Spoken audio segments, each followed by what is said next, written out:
Ready! Hey!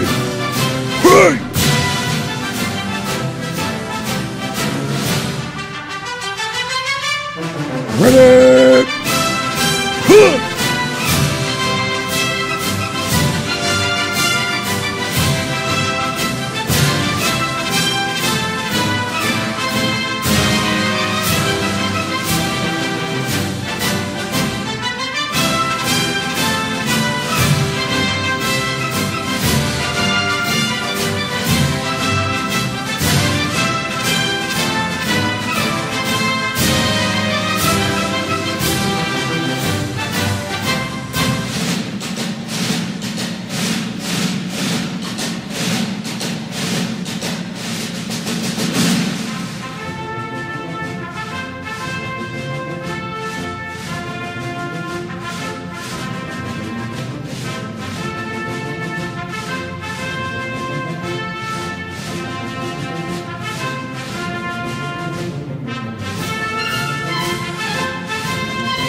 Fallout, ladies and gentlemen. Welcome to Cold War Radio, ladies and gentlemen, live from our home base, WAAR. We are America Radio, your number one source for government and political talk anywhere. Coming to you from the Steel City Resistance Studio in Pittsburgh, Pennsylvania. I'm Hutch Bailey Jr., deep down in the broadcast bunker, and from somewhere on the Dwight Eisenhower Interstate Highway System. Let's welcome Stacy Rush to the program. Come in, Stacy. Oh, I guess I better activate your mic first. Let's try that again. Come in, Stacy.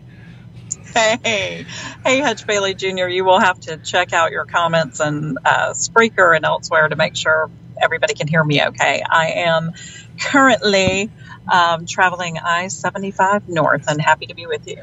I think everything's go. I see lights everywhere, and they're saying, hey, Stacy, in the chat room, so that's going to work out just fine. Please follow me on Spreaker, ladies and gentlemen. Like the Facebook page, facebook.com/Cold War Radio 22. Catch the show on Roku via Blueberry.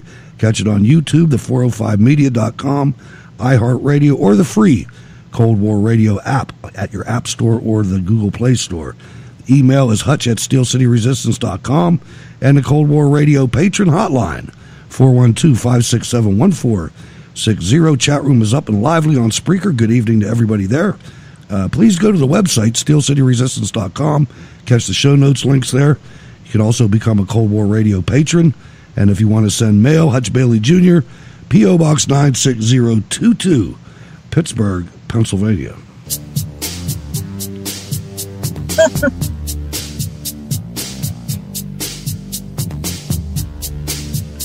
You are listening to Cold War Radio. Now, ladies and gentlemen, I got an email from one of my patrons, and I answered it. But I also posted a video for you patrons. You can go check it out. I'm 99% sure it's private. I had to do a bunch of things to get it on there, so it may have snuck out somewhere. But it's unlisted at the very most. But you can catch the video from me to my patrons on Patreon.com.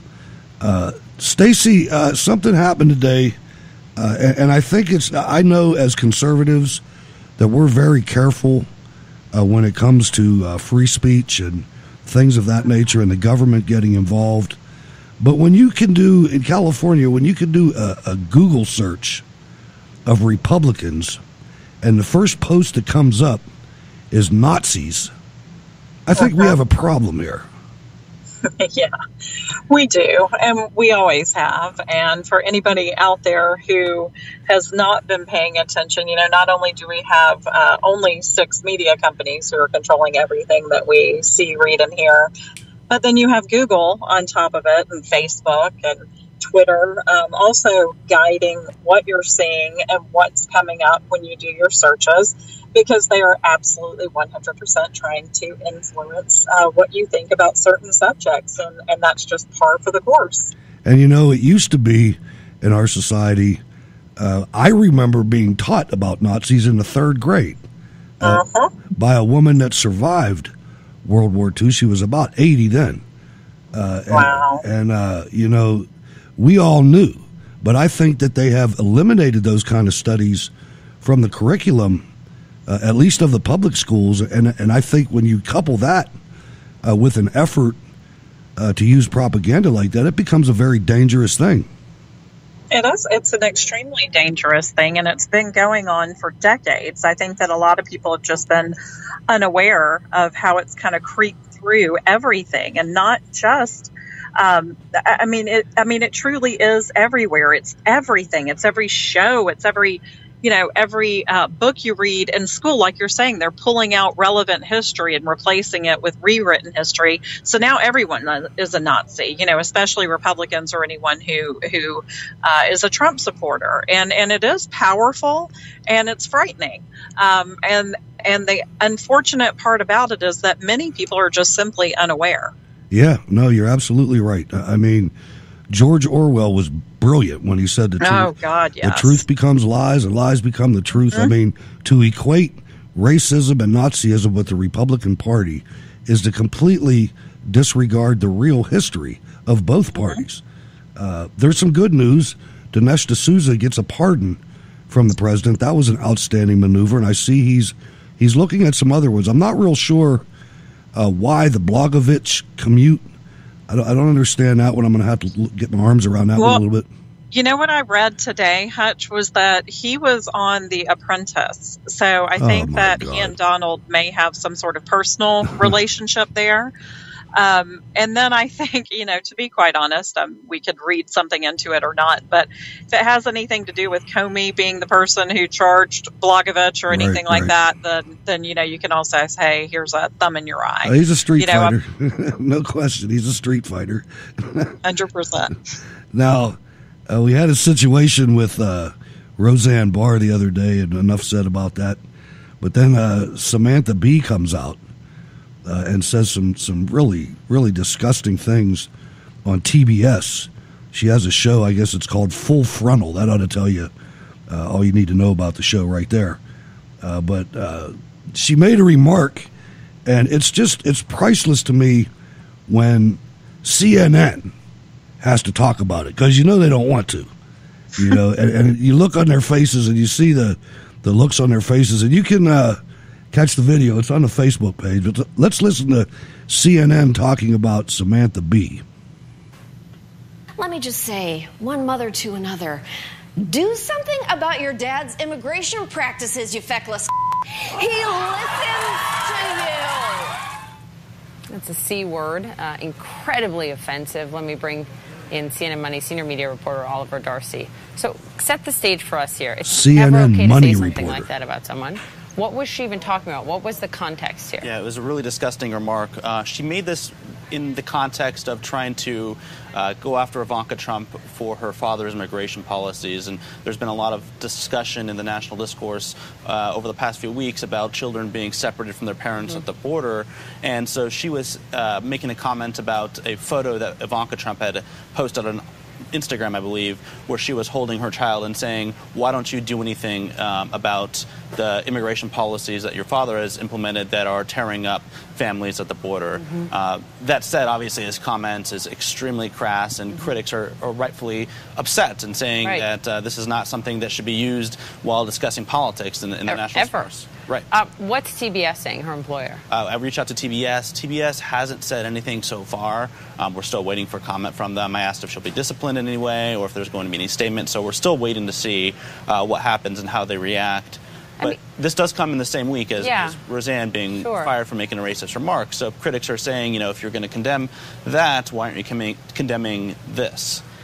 The point she was trying to make completely gets drowned out by her using a term like that. Right. All the headlines right now are focused on but watch him try to save term that she used. So I'm not really sure how effective this was, if she's trying to make a larger point about immigration policies and trying to make a serious point, right? Because people are now focusing on this vulgar remark.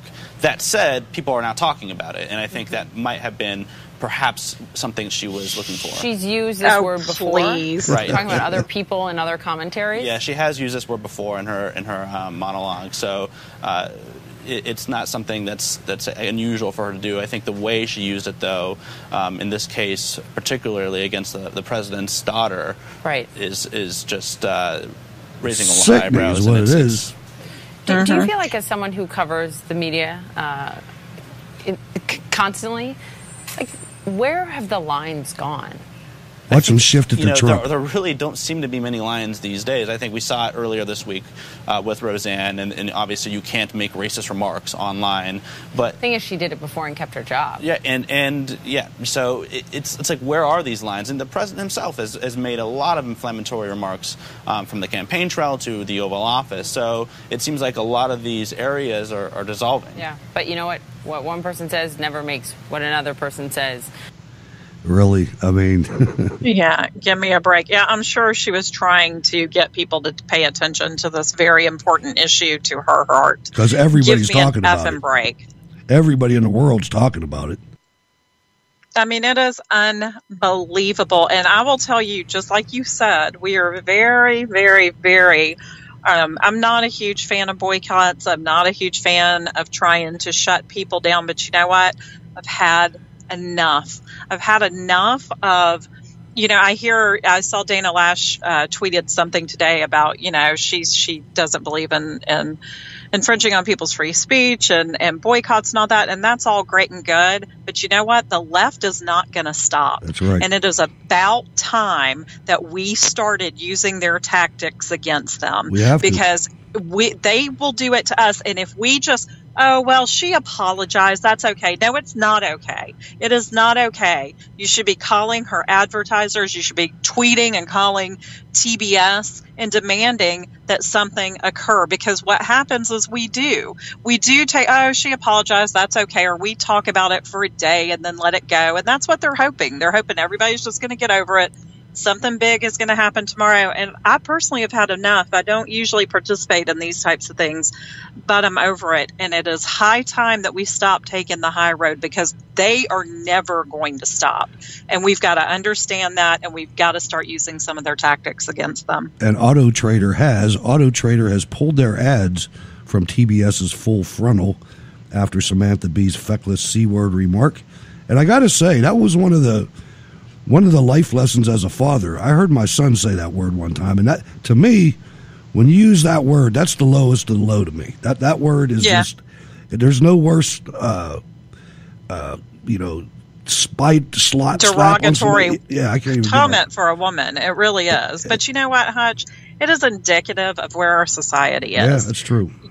People speak this way all the time. People are not even shocked that she used the word. She's used the word before on her show, and that's the problem. The problem is that the left has been so good at inch by inch, mile by mile, introducing this disgusting and despicable and lowbrow behavior in every outlet and every type of media that we consume. And so people aren't shocked with it anymore. Well, and it's unfortunate. A lot of it is that fathers aren't being fathers. I mean, of course. I got in my son's face when he did that. I said, don't you ever say that word in front of me. And if you say it in front of a woman, you suck.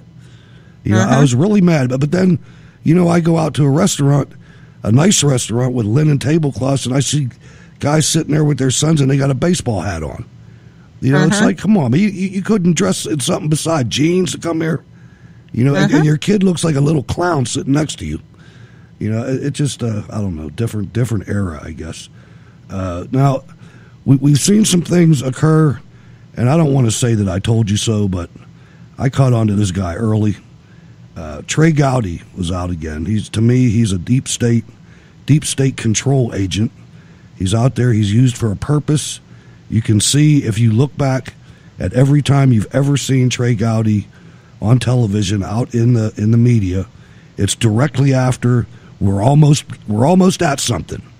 We almost have something uncovered. We almost have somebody caught, and they deploy him out to send out chaff and to send out flares to distract everybody. Well, he's at it again.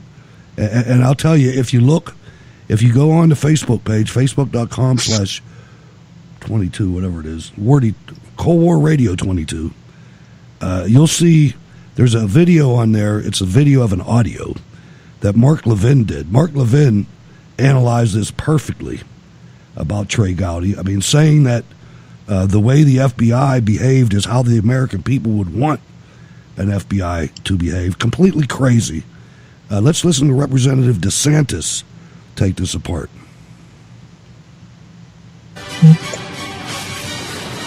FBI did exactly what my fellow citizens would want them to do when they got the information they got, and that it has nothing to do with Donald Trump. So that was the end of a soundbite Trey Gowdy gave to CBS yesterday. He says he's convinced the FBI acted appropriately. He's seen this before with its use of an informant in the Trump campaign. But our next guest says, no, it's not okay. Fellow Oversight Committee member, GOP Congressman Ron DeSantis joins us now to explain. Congressman, Trey Gowdy says, hey, this exonerates the president. It shows they looked at two people on the periphery and saw about their links, and if it was a problem, they would have spoken to the president. Do you have a problem with an informant doing that? Well, the way the FBI and potentially other agencies did that was not trying to protect then-candidate Donald Trump. If you had a problem with somebody on the periphery of the campaign, the obvious thing to do is to go brief the campaign and brief Donald Trump. And guess what Donald Trump would have done? If it was some tangential figure, he said, okay, we're not going to have them involved in the campaign. Instead, they deployed this informant to spy on the campaign, and he was trying to manufacture contacts with Papadopoulos, with Sam Clovis, with these people, and he was doing it over and over again. And he may not have been the only one, Brian. So when you're deploying surveillance powers, counterintelligence powers against an opposition party's campaign, that is not normal, and I think that is not what Americans want the FBI to be doing. Do you feel as though you've seen all the information that would reveal yes or no whether this Cambridge professor was the only one?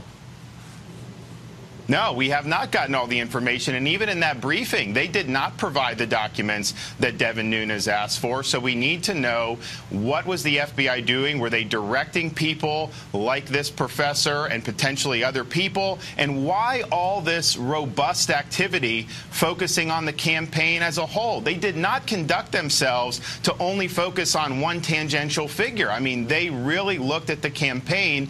And you have to also ask yourself, Brian, why for months and months have they stonewalled Congress about the answers? Bingo. If in fact the FBI was doing what every American would want them to do, wouldn't they want to be glad to tell that story to Congress so the American people had all the facts? Get this. Right. The DNI, James Clapper, on his endless book tour, said, I never knew about it. I wouldn't know. You're the director of national intelligence. You would know. How does it work? Who would know that?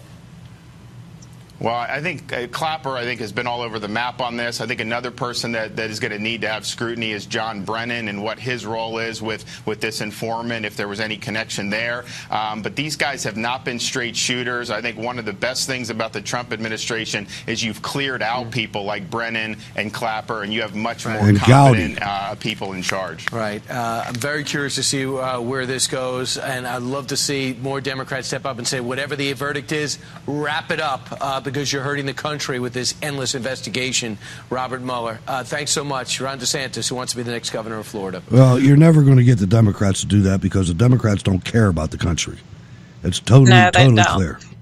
I have to throw out some 4D chess to you and your listeners that I heard today that made me laugh, like belly laugh, because in my opinion, you have to be stretching. And somebody please play this back to me if this person ends up being right, because I'll be grateful and impressed, and it's so not even possible.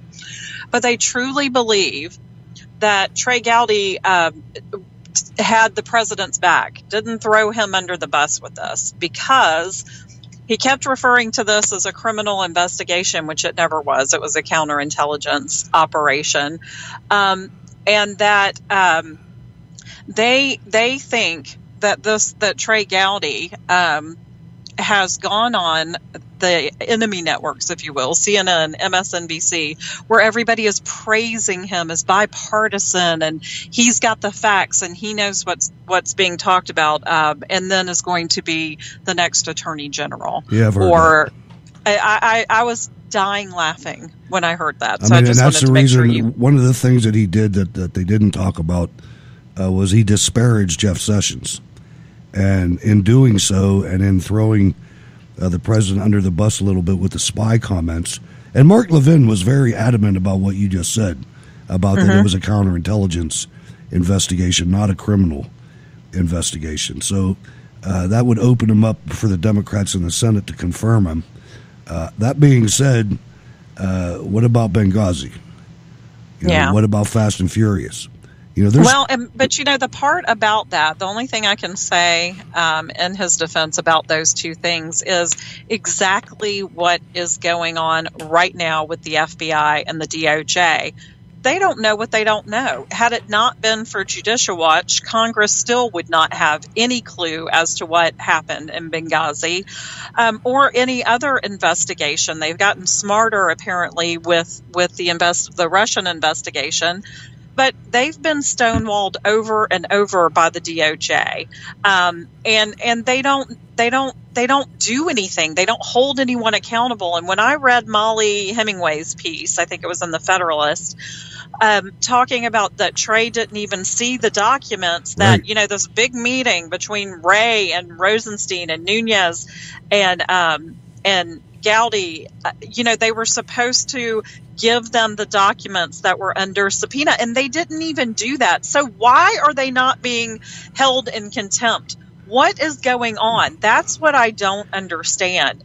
And that's why I think that things didn't, we didn't go any further into Fast and Furious and Benghazi, because I think there was a lot of stonewalling going on, and there's a lot of no balls going on in Congress. They have oversight responsibility, and they never hold anyone accountable. That's right. And the thing is, and again, I'll say the way I feel.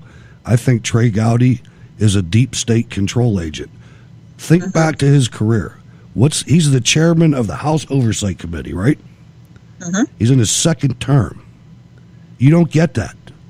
You don't get to be a chairman of a powerful committee after 2 or 3 years. That's true. And it happened at such a time when Issa was leaving, I believe. Chavez left. You remember it was Issa, and then Chavez, and he left. And as soon as and now it's Gowdy.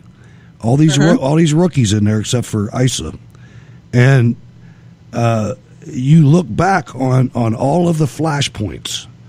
And he's always there, man. He's always there wearing his battle armor and coming on all the shows and spewing vitriol and everything. And then it all goes away. I mean, it's this pattern. We've been through it 7 or 8 times. I can't see how people don't see this. I have to tell you, though, I was absolutely shocked with his comments. I mean, I truly was shocked. And what I'm also shocked about is that Nunez hasn't been out talking about any of this. And that's the part that scares me. That's the thing that I am most nervous about, is this is a plot to get Nunez. I don't know how it ends, but Nunez is the real deal.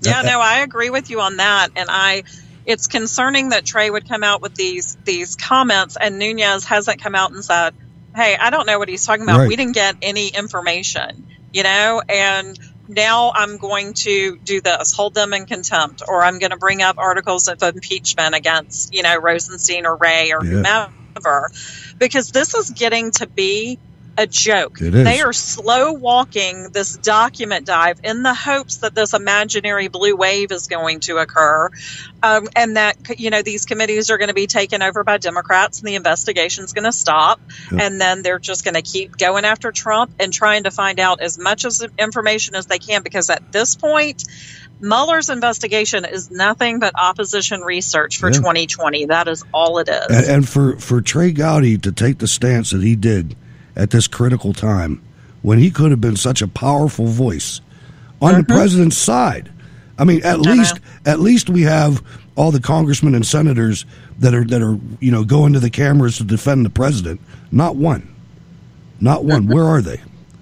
This is all a joke, and I'm going to tell you something. I want you, ladies and gentlemen, write it down right now, because this is one of the things that's happening.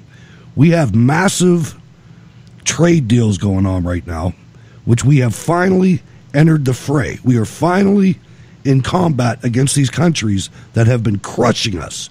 Every time you hear a Republican talk about how much more a car is going to be because of the steel we have to import, just remember, 1,000 Americans used to make that steel. The Republicans let it go. And the fact that they don't have this president's back it just shows how deep in pockets they are to special interests. That's exactly right. And you pay attention, especially to the politicians that are up for re-election in 2018. You pay attention, because those are the ones that are going to squeal the loudest. And they say they're starting to separate themselves from the president and Spygate and trade deals. Well, it's because they're whores. It's because they're prostitutes, and their pimp is the Koch brothers and the Chamber of Commerce, the U.S. Chamber of Commerce. They're globalists, ladies and gentlemen. They don't care about your jobs. They would rather make you lose your job so they could stay in power. That is 100% fact. You couldn't have said it better. And it's sickening. It's absolutely horrible. Sickening. We need to get rid of them.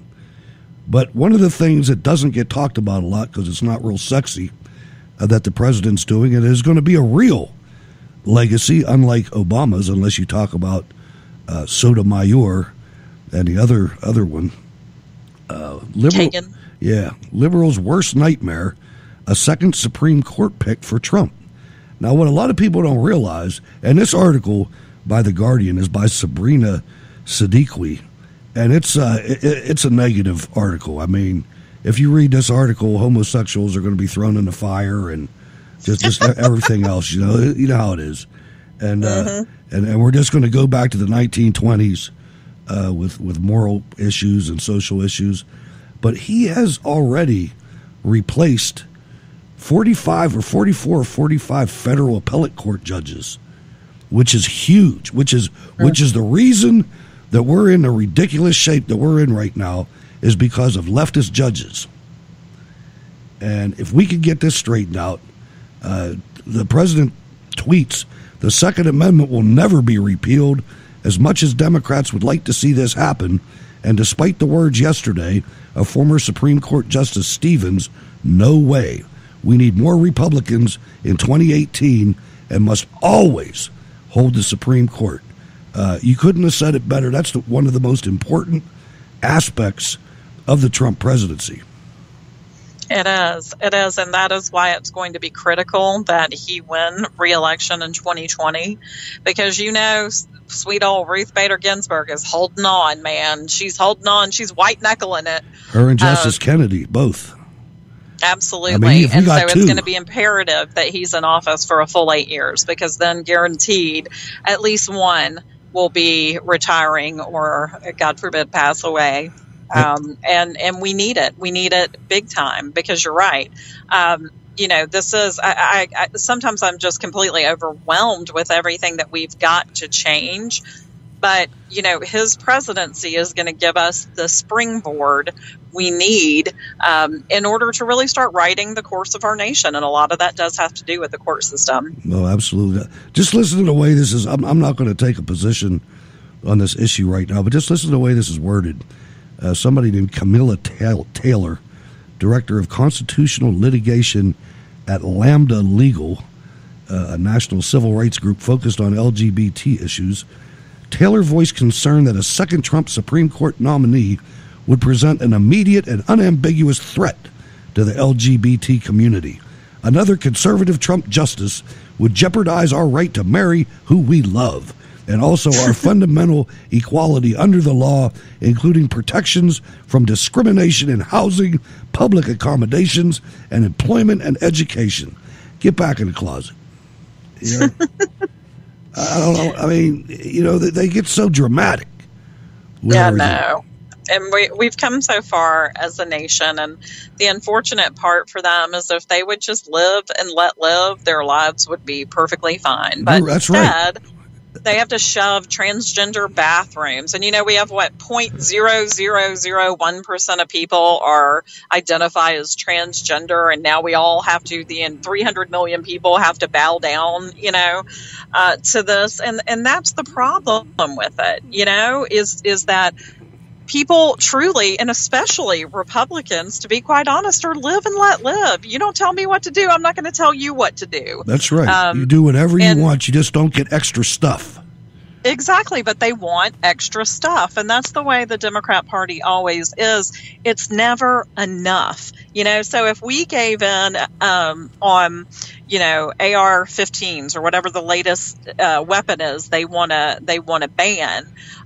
That's not enough. Then it's Glocks, and then it's everything. They just want to, as a group, as a whole, more. And unfortunately, with the LGBTQ ABCDEFG group, they push and they scream extremely loud, and it's going to come back to bite them in the tail. And that's unfortunate for them. It really is.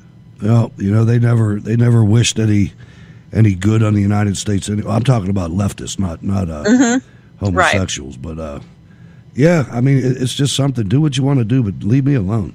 And now one of the areas you're going to hear these globalist Republicans the most. Breitbart has a story out by steelworker Michael Mahees, however that comes about, that the U.S. imposes steel and aluminum tariffs on the EU, Canada, and Mexico. They're getting tough with this disaster that NAFTA is. The United States ended a delay of steel and aluminum tariffs for the European Union, Canada, and Mexico with a proclamation today. The proclamation means that steel and aluminum tariffs of 25% and 10% respectively, temporarily delayed for these and various other countries, will now be imposed on the EU, Canada, and Mexico. And I'm telling you, when you hear these globalists, the GOPE types, get in there and talk about this, how did that work out for the last 40 years? Mm-hmm. When I got my first Ford pickup truck, my first brand new truck in 1987, 86 or 87, and I saw that it was assembled in Canada, I was heartbroken. Yeah. Nothing against you guys in Canada. But that was our baby. That's a Ford F-150. That's right. And then I saw other parts were made in Mexico. And, when you're a young man, I was probably 23, something like that. You're looking at your life going, damn, what happened? I know. Republicans happened. I know, exactly. Rhinos are what happened. Well, I am at the end of my road. I am going to be losing you in a moment, so I have to say goodbye to you and your wonderful listeners. Well, thank you, Stacey. We appreciate it, and hopefully you'll be able to join us on Saturdays sometimes. Absolutely will do. It has always been a pleasure, and I will be there as many Saturdays as I can. Outstanding. Thanks, Stacey, and appreciate it. Have a good night, y'all. Ladies and gentlemen, Stacey Rush from TheRightRush.com, 412-567-1460. If you'd like to be on the program and join me, we are here. And again, let me just brush up with what I said there to Stacey. I was originally, this is the last weekday show for a while till we see what goes on with the Wayne Dupree Show and America's Voice. We're going into 2-hour shows next week. So I am going to have a show. It was initially going to be on Sundays, and now it's going to be on Saturdays. I decided that Wayne said we might do a show or two on Saturdays during the month.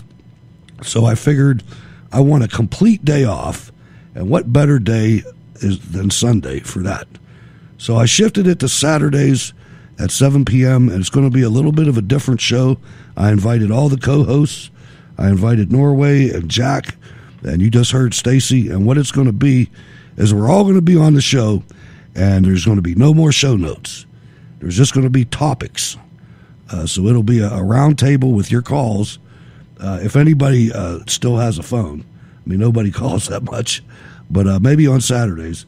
But it'll kind of be like what John Grant had at the 405 and Wayne had, the Gang of War and the Gang of 405. We're going to have a round table, and that'll be fun, I think. We'll see.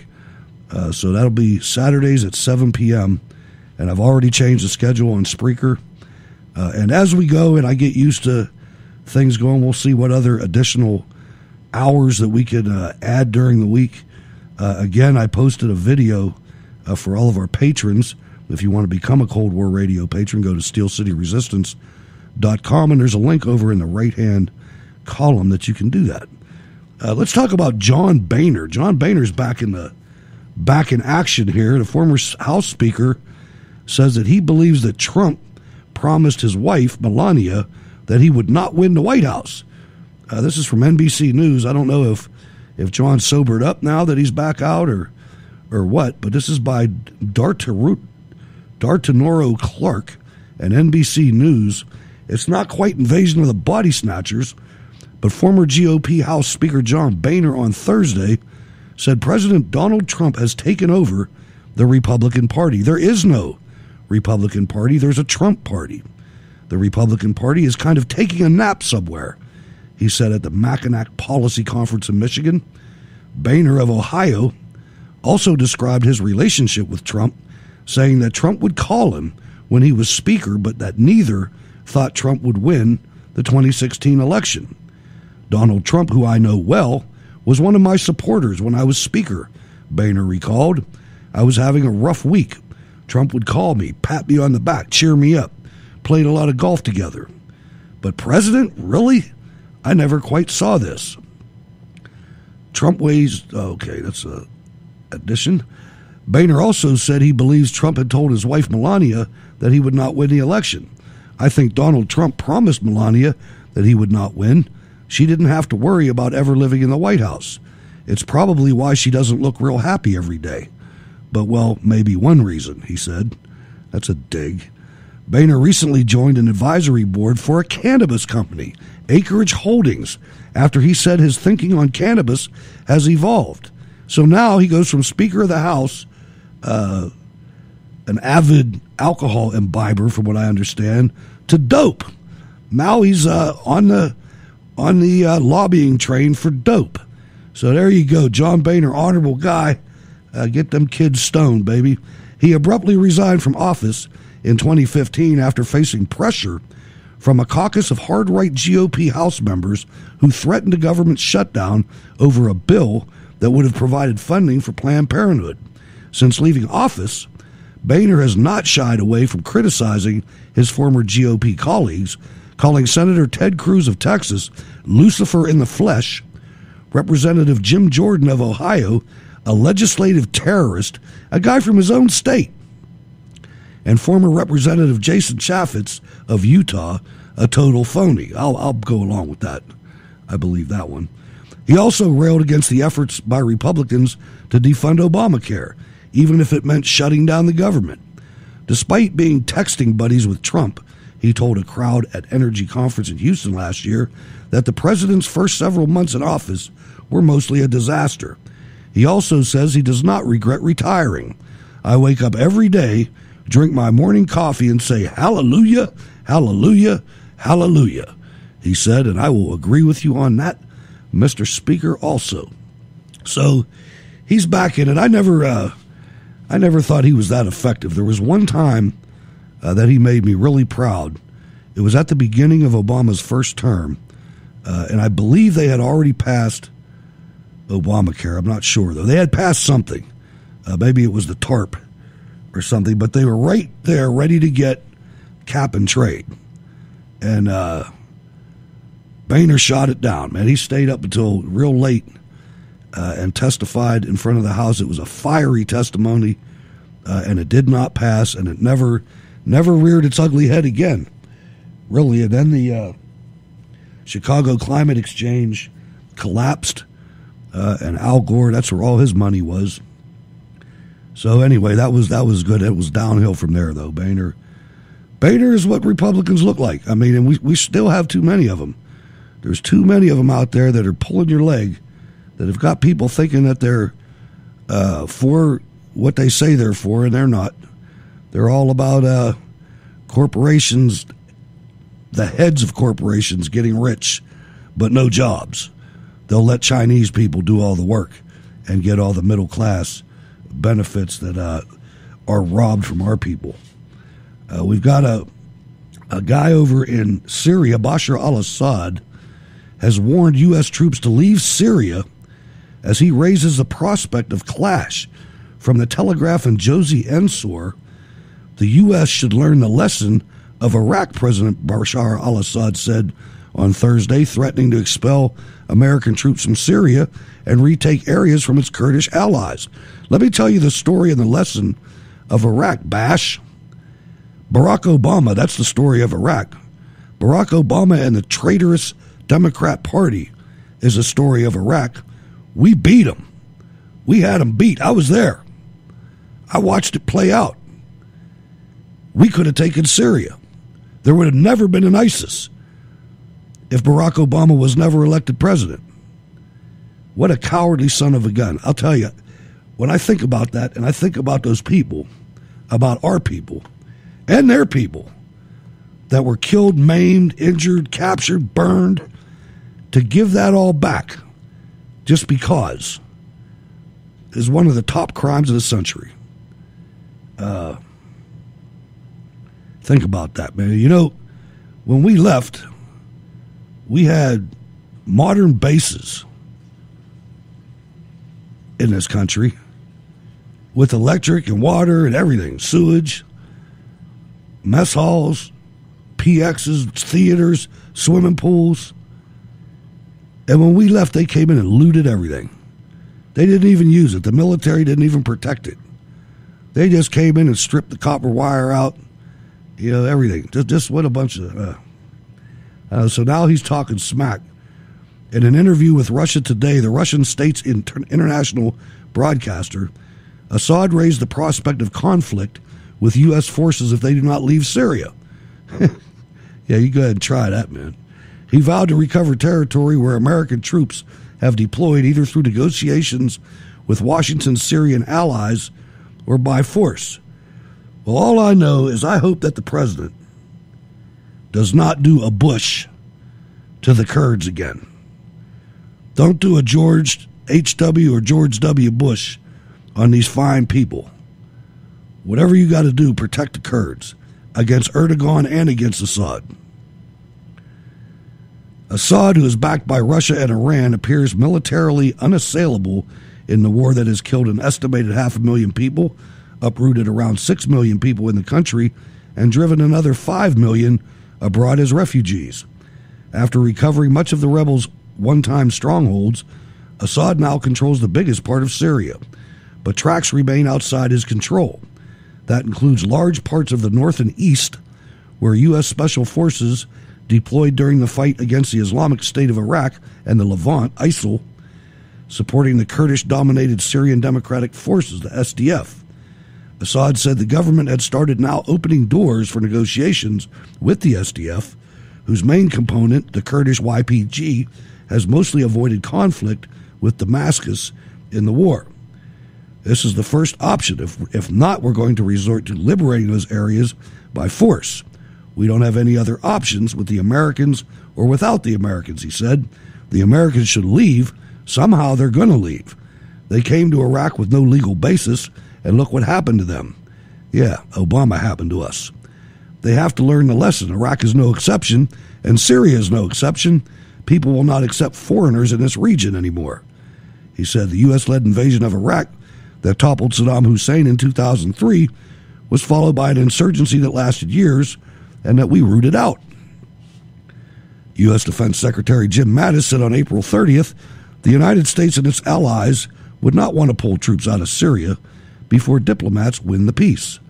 Kurdish groups, which are supported by the U.S., currently control around a third of the country, having taken huge swaths of territory from ISIL.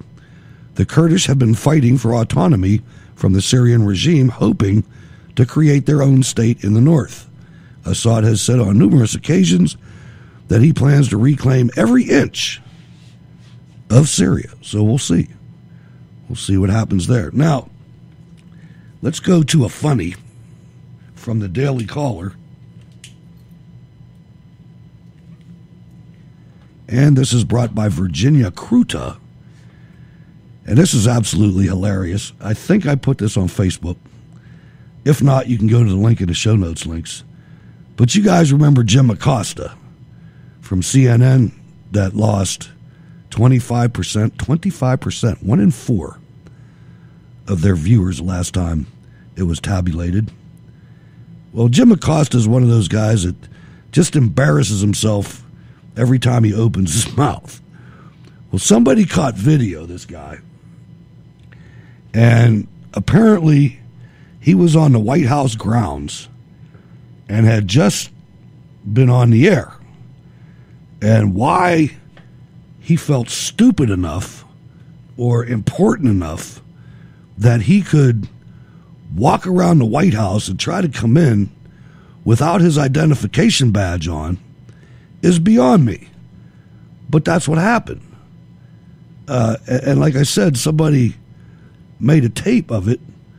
It's out there. CNN's chief White House correspondent, Jim Acosta, ran afoul of a Secret Service agent Wednesday, all apparently because he wasn't wearing his press badge. Part of the exchange was captured and shared on Twitter as Acosta attempted to re-enter the White House without showing proper identification. Acosta appeared to be explaining to the agent, she was a uniformed agent, Art will enjoy this, tried to explain to the agent that he was not wearing his badge because he had just been on the air. But she stood her ground and refused to allow him access without ID. Acosta: that's why I'm not wearing a badge. Agent: that's fine if you're on the air, that's fine. But if you're walking around when you're not on camera, you wear it so we know who you are. Acosta: I've been here 5 years. Nobody has ever said that to me. The agent had the last word as Acosta walked away, saying, I haven't been here 5 years. I'm sorry. I don't recognize you.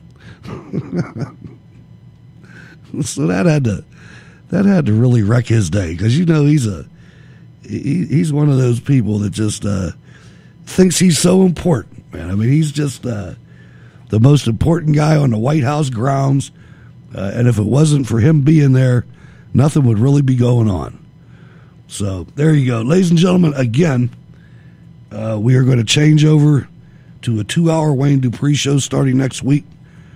Stay tuned, because if anything doesn't work out, we'll go right back to where we were. My patrons, I'll stay in touch with you via videos on the Patreon site. And stay tuned for the roundtable on Saturdays. Mark your calendars. Saturday nights at 7 p.m. And that has the potential to go a little longer than 8 o'clock maybe. We'll have to see how that goes. It'll depend whether or not we're doing a sponsorship show for the Wayne Dupree show that week. But I think it'll be interesting. It'll go fast with 4 panel members plus your calls. So we're really looking forward to doing that. We hope all this works out. We're going to find out. That's for sure. But ladies and gentlemen, I want to thank everybody for listening live and participating in the chat room.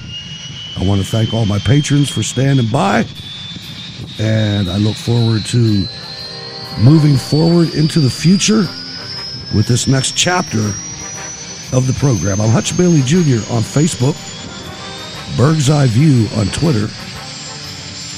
Heading over to Baltimore Rocky. It's time to go. Thanks for letting me into your life for an hour, ladies and gentlemen. God bless.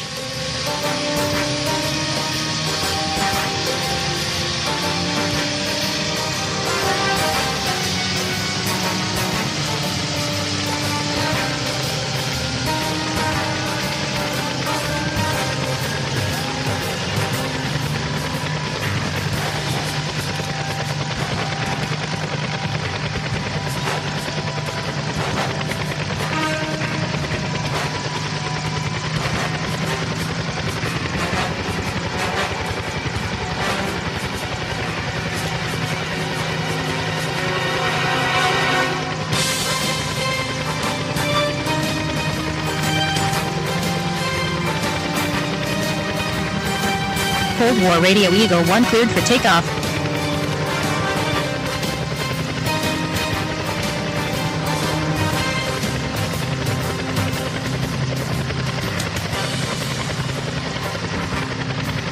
Cold War Radio Eagle 1, Baltimore bound man. Destination We Are America Radio Studio, Rocky out.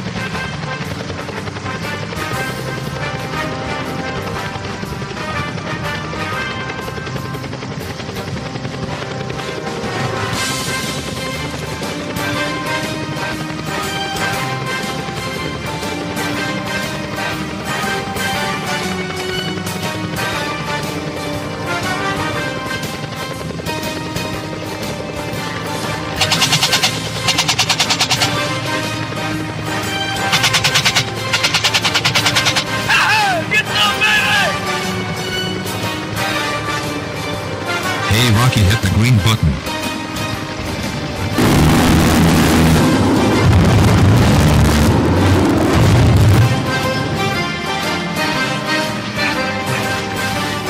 Eagle 1, this is Godzilla, coming around you to light the bad guys up with a Maverick. Roger, over.